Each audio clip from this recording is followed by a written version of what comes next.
สบายดีทุกคนยินดีต้อนรับทุกคนเข้าสู่สนุกอุลองซานทุกคนน้องอูยูอันกลางสวนยางตัวย่อยมาเก็บยางแพ้ท้องแห้งทุกคนแพ้ท้องจนคันแบบว่าคือว่าเนาะกันถ้าผู้ใดเคยแพ้ท้องกับซีฮูเนาะอาการมันคือแบบวินหัวตลอดเวลาสิเลยนะแล้วก็แบบอาการคือคนเมาค้างตลอดเวลาเนาะอู้ฮอนแล้วตอนนี้อาการฮอนแล้วอูก็เลยว่ามาตัวหาให้มาสวนมาจับกล้องให้เนาะอูไปตัดผมสั้นเมื่อวานนี้ใดมันก็งามอยู่ทุกคนแต่ว่าหลังจากที่มันบ่ได้ใดแล้วมันก็ขี้ร้ายเนาะเดี๋ยวเมื่อไปอาบน้ำสระหัวก็ยังไฟสีใดผมมาเลยละมันจะสีงามคืนทรงมาเนาะทุกคนเนาะเพราะว่าส่วนสิเกิดลูกนี้ยานผมมันยาวเกินแต่ว่าก่อนสิไปเกิดลูกอูสิไปตัดอีกสินะตอนนี้ละแมนอัน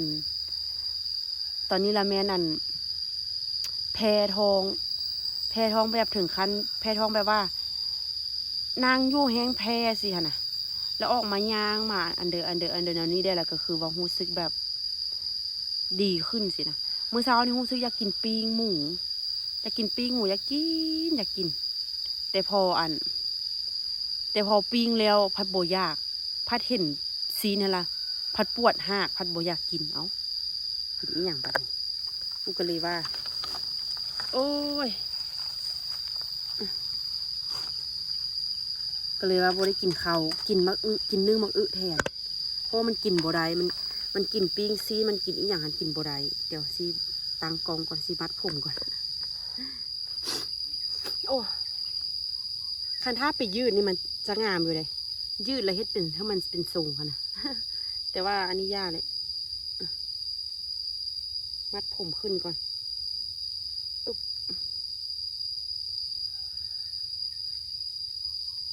ต้องแต่งตูได้คันท่าตัดผมสั้นนี่โอเคมัดสั้นนี้เอาก่อนพอมาเก็บพักก็สวยนั่งยู่เงินนะขายเครื่องนะนั่งแบบนั่งขายเครื่องสินะ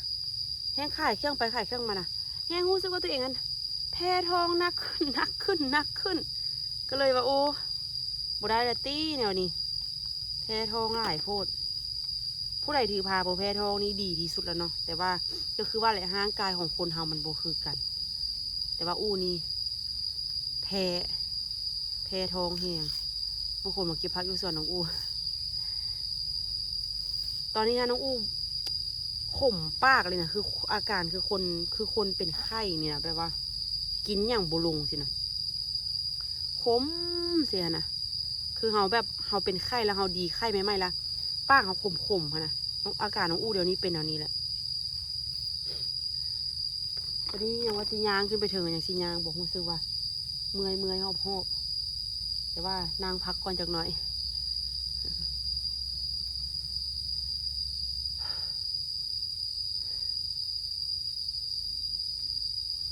ก็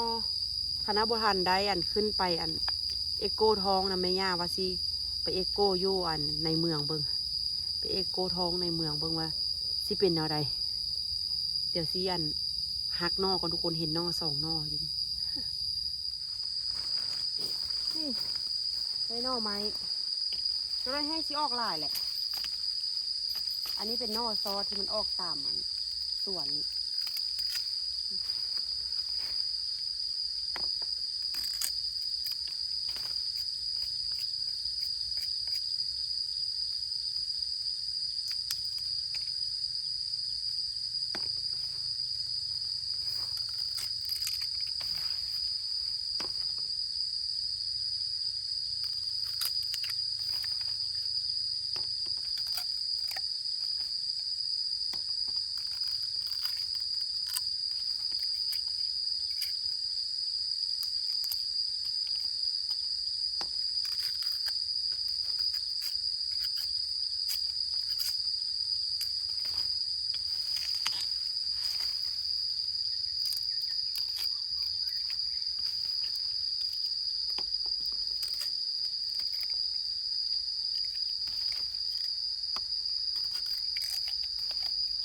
เอาบอมัน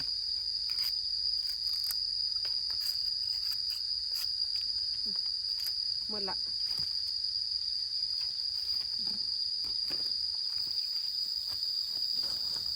ได้เป็นได้ล่ะนี่อย่าบุมากค่อยมา20 โลนะโอนเต็มนึงก็จะบ่พอนี่อันนี้นี่จะมีละที่ปลายนี่นักเติบเลยบาของชิลิละยังเหลืออีกอาจจะได้อีกขอคิดว่าให้อีก2ไหนได้อีกเป้1 2 เป้คิดว่าอยู่เด้คิดว่าสิแต่บ่ฮู้สิได้สัมพันธ์บ่ไหลได้เนาะเห็นว่าเบิ่งฝีมือแม่ขาวปั้วอยู่ก่อป้าขันเจ้าขี้ทั่วส่วนเนาะจะค่อยกับโบไหวดอกขี้ทั่วส่วนแต่ว่าคันขีดไปเรื่อยๆมันก็ลึงแล้วค่อยคือที่ขีดเท่าละคือสิจ้อยแต่บ่จ้อยเนาะเฮ้ยเนาะเดี๋ยวสิเอาไปเมียนก่อนหลายแล้วได้เต็มบ่ได้เก็บบาบ่แล้วเดี๋ยวนี้เต็มแฮก็ต้นตาลกระโทรมาเมื่อกี้ว่าจกอย่างเด้อโอ้จะจกละเดี๋ยวจกมันจกทางนี้ก่อนแล้วแหละถึงจะไปจกเคยต้นตาลนี่บ่ต้องบอกก็ได้อะตัวเนาะต้องบอกก็ได้เด้อรอเด้อโอ้ยเมื่อยแล้วเก็บพันก็ได้เก็บไปเก็บมาว่าวินหัวเข้าหาขี้ออกขันมาอยู่เฮือนก็ว่าวินหัวมานี่มาย่างเมื่อกี้คือว่าอ้าวไข่แต่ย่างไปย่างมาบัดนี้ซื้อวินหัวอีกละ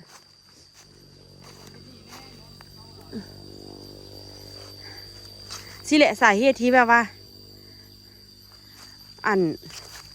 บ่อยากเอาลูกนี่นะย้อนว่าเป็นอันนี้แหละมันแพ้ท้องเลยแหละสั่งอาการแพ้ท้องสั่งที่สุดแต่ว่าผู้นี้ถือว่าอ้าวไข่ก่อนออโต้ตอนออโต้มันอู้แบบแพ้เท่าสุดๆเลยคือแพ้จนแบบว่าคือนอนนี่แบบว่ามื่นตาแบบว่าหูเมื่อมื่นตาขึ้นมานี่แบบว่ามื่นบ่ได้นะต้องรับคืนบ่ซะแล้วแบบวินหัวไปซะแหละแต่ว่าอันนี้อ้าวไข่นิดนึงยังมาย่างมาลอกอันสิได้แต่ว่าก็เมื่อยอยู่แต่ก็คอยย่างไปย่างมาเมื่อยอู้ก็นั่งพัก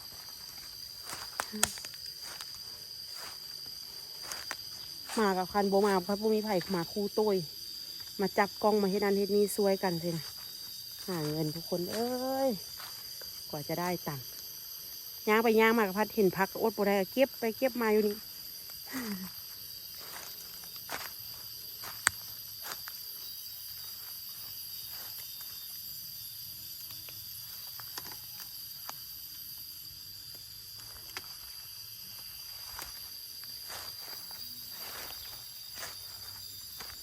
ป้าผักกูดแถวนี้หลายอยู่ดินี่แม่มืดดูหนูอุกเก็บก่อนคันถ้าเป็นยอดใหญ่ๆแบบนี้ค่ะนะเก็บได้ไว้ผักกูดนะคันถ้ามันหลายแหงได้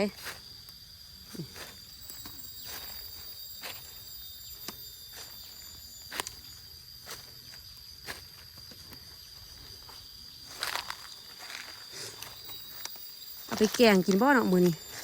หรือเอาไปซุปกินอีกว่ะ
ทาตะย้อยขึ้นมาก่อน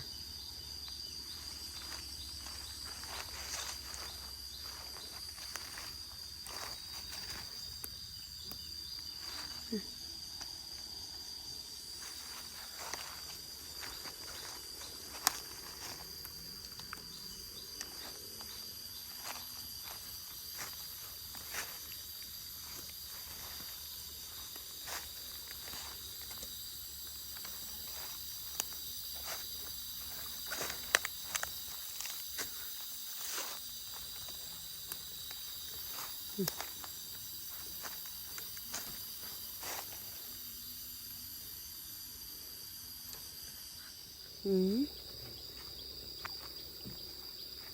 าขายโล200,000ปลาย300,000ผมก็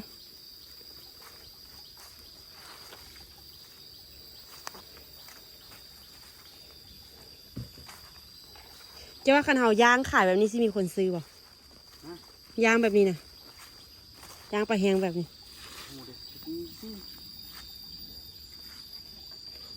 โป๊ะที่3มาตีนี่ฮะ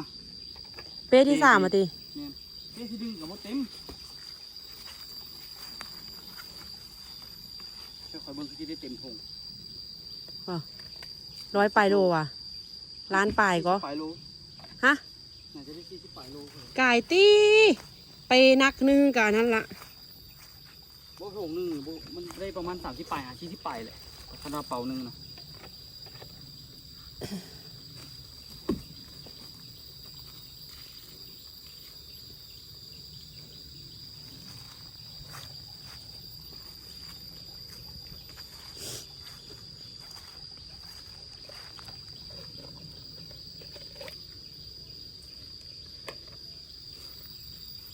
2 เป้ได้อีกได้ดิ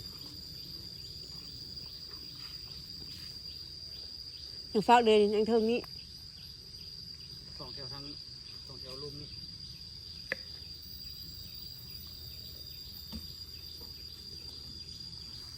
จะบริเบิ้งอย่างอยู่หลังบ้านจ้ะวะเป็นอะไร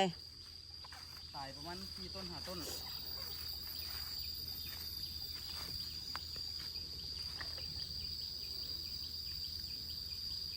โอ้ยหัวเลย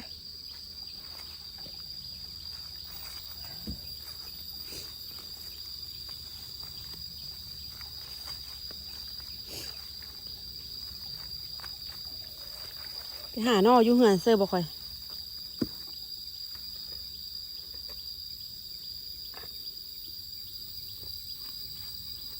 ตัวสิเฮ็ดได้ธรรมดาใช้แต่มือวานนี่ได้ยอดมือวานนี่ก็ออกหลายอยู่ก็ว่า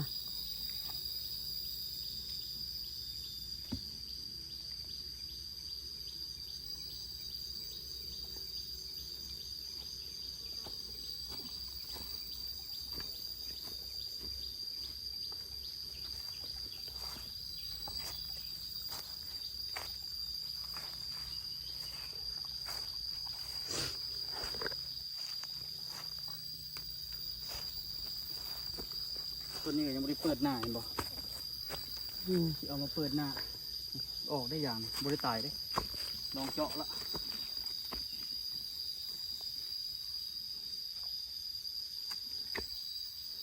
สารเจ็บกลนแต่ถ้าเราย่างไว้ย่างมาแล้วมันกันไห้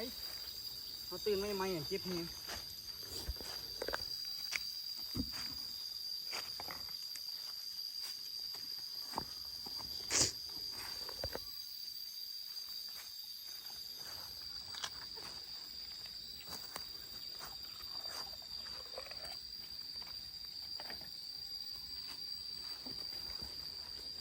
ผ่านมากเลยบูฮูเลย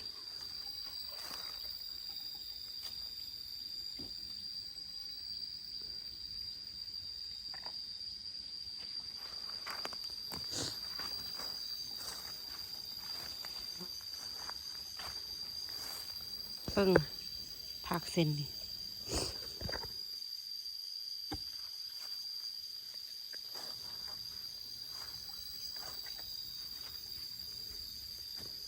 กันยุงกัด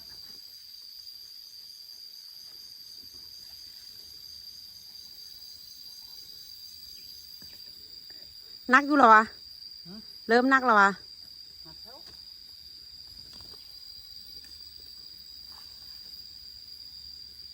ถ้าโคดักเปนี่ก็ต้องให้มันสุดเปหน้าให้มันแล้วคันเฮาบ่เคยไปค่ายสิแล้วเฮาเอาเป่านึงไปค่ายเขาก็ซื้อว่าตัว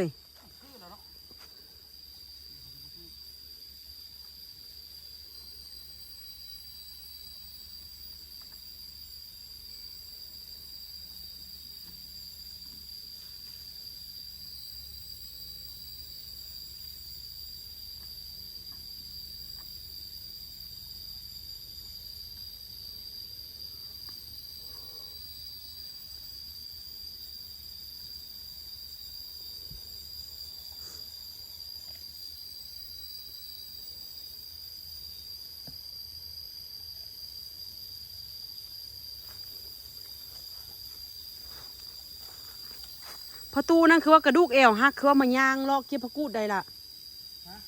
ประตูเมื่อกี้น่ะ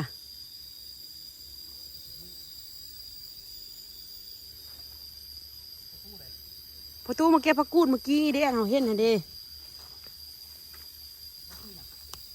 เอ้าเจ้าบุจื้อว่าอันพ่ออันผู้ที่อันตะกี้จะเราข้อเจะไปส่งอยู่เสือก่อไปนำหนะเราเมาหนะเอาตะกี้ประตูนี่เราเจ้าไปสิเด็กเอออืม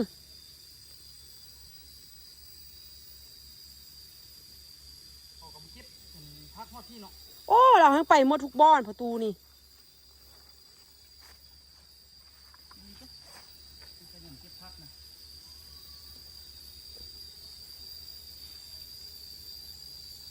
ตัวย่อยเก็บยางเป็นเบื้องซองตัวย่อยเด้อว่าสิขายได้จักโล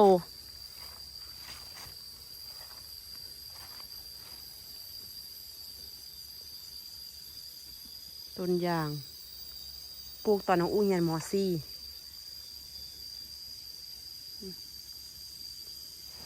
เบื้องน้ำห้วยเต็มเลยทุกคนฝนหลายมื้อแหงอะดิฝนประมาณ2-3 มื้อเรียนติดน้ำห้วยไหลเต็มเก็บพักไว้ซ้ำนี้ย่างลบไปลบมาเมื่อยให้คอนเทนต์ให้ทุกคนเบิ่งกับคอนเทนต์เก่าๆซ้ำๆหาล่อเก็บพักไปให้ไปนาอยู่เฮือนขายของพอนี้คอนเทนต์แม่ลูกอ่อน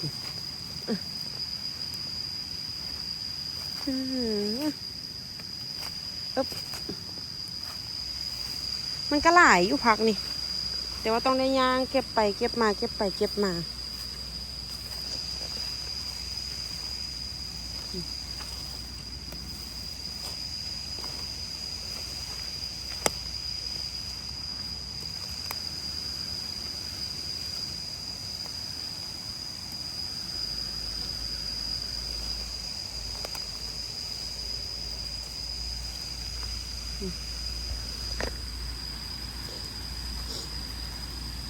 แถว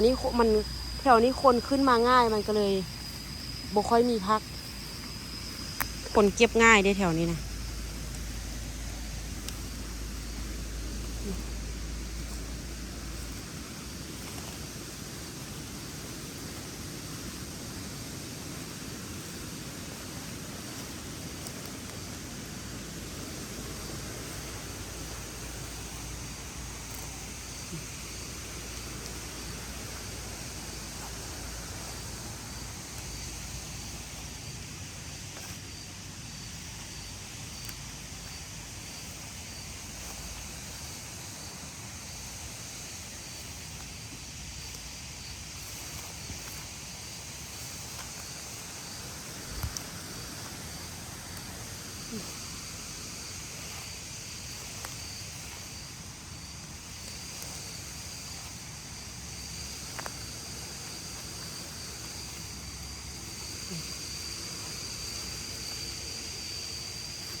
มาฮอดเหือแล้วทุกคนตอนนี้ฝนตกแล้วมันเป็นหน้าฝนแล้วเนาะพอยามหน้าฝนแล้ววันนี้น้ำห้วยมันก็เริ่มมาเลยทุกคนเห็นนี่มันก็สิไหลเข้าไปทางนั้นเข้าไปทางอันที่ตัวเฮ็ดไปน้ำห้วยแต่ว่าก็ต้องตันตัวนี้อีกไหลไปซะนะทุกคนเนาะมาเฝ้าฮานต้นตาลบอกให้มาเฝ้าฮานต้นตาลบอกให้มาเฝ้าฮานให้แม่จันไปยัดยางซวยจะแม่จันไปเสร็จแล้ว ก็บพักได้น้อยเดียวเก็บไปเก็บมาละเมื่อยเพราะว่าอันนี่พอตู้อันว่าอันพอตู้นั้นไปเก็บก่อนซ่องพงผู้เอาพอตู้พอไอซีมอนฮะนะฮันแหละเขาก็ยังว่าคือว่าไปได้ไหวแท้เนาะ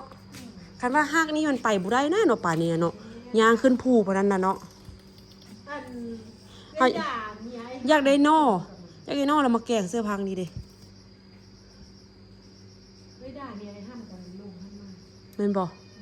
ที่จริงงั้นพักนี่นะเขาเก็บอีกได้อีกอันนี้นะแต่เอาฟ้ามาเฝ้าหาในอีเมล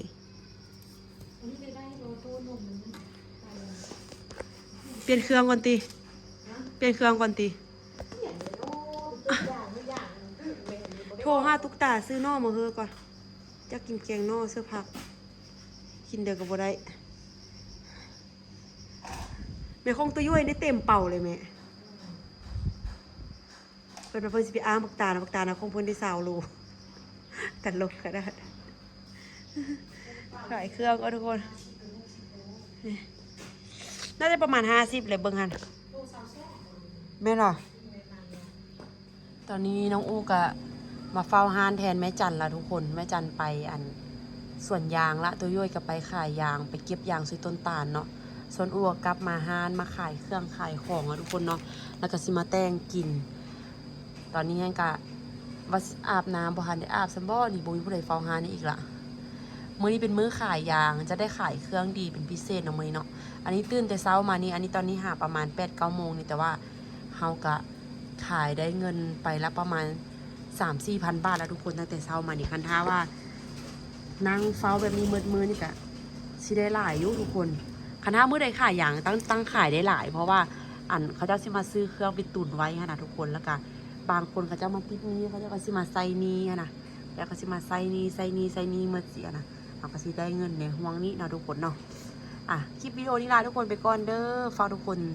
ติดตามเบิ่งคลิปแม่อู้ได้เนาะช่วงนี้อู้ก็เฮ็ดคลิปบ่เต็มที่ปานใดเพราะว่าอู้แพ้ท้องนะทุกคนเนาะ แพ้ท้องแล้วก็เมื่อยเลยแล้วก็บ่มีเวลาเฮ็ดคลิปได้ขายเครื่องเอาลูกได้ก็สิน้อยๆได้นิดนึง เอาล่ะทุกคนไปก่อนเด้อเจอกันใหม่คลิปวิดีโอหน้าบ๊ายบาย